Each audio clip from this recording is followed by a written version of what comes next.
Welcome to week 13. We're getting there. All right, so you voted, and so we will do abortion and the death penalty for our last two topics. It's probably a good time to give you a quick reminder about etiquette as far as, discussion board. It's basically the most important things that you keep your conversation targeted at ideas, not at people, right? Or not at people groups either, right? So it's probably best not even to use the terms pro-life and pro-choice. Those are not very academic terms. Those are political terms. We're gonna get more specific about abortion and when it would be moral or not. Basically, the general landscape of the argument with abortion, since that's what we're starting with, is that first thing you need to do is figure out, is a fetus a person? As related to the types of things we were doing earlier, the general conversation of what is a person.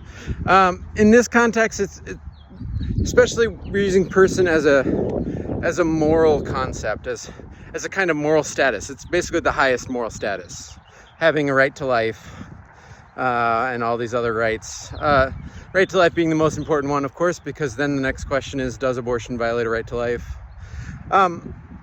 So if it is a person, that might settle it, it might not, though. Because if it has a right to life and abortion is killing, then abortion would violate a right to life. It's wrong, right? That'd be the simple way it would go. If it's not a person, then the simple way to go is, this is just kind of practical thinking at that point. What's going to have the best outcomes? All right, so that might or might not be what settles it. Is it a person? The reason why it might or might not is we're also going to look at an argument against abortion that's not based on what kind of thing a fetus is.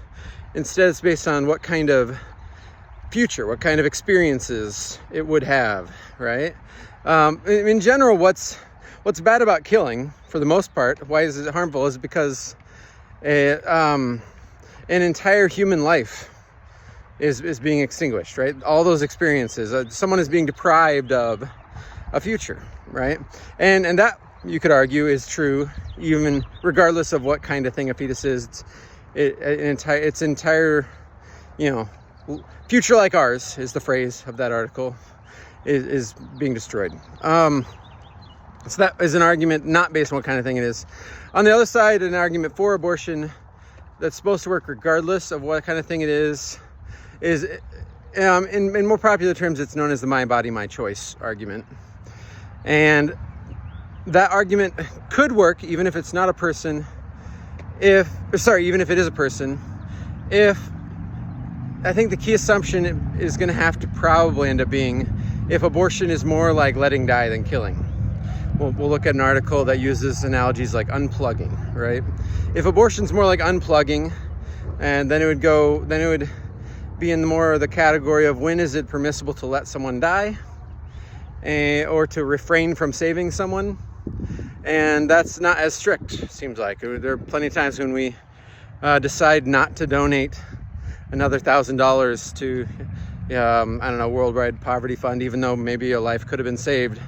And that's not as bad as killing someone, plausibly, right? So that's how the my body, my choice argument is supposed to go. It's basically saying, hey, it's my right to choose whether or not this fetus, whether this person, even granting this person, may use my body to stay alive, right? Okay, so that's the general landscape of abortion. That's what we're doing this week. Regarding essays, keep emailing me if you have any questions. Keep working on those. That'll be the last week of the semester. We will finish those up. All right.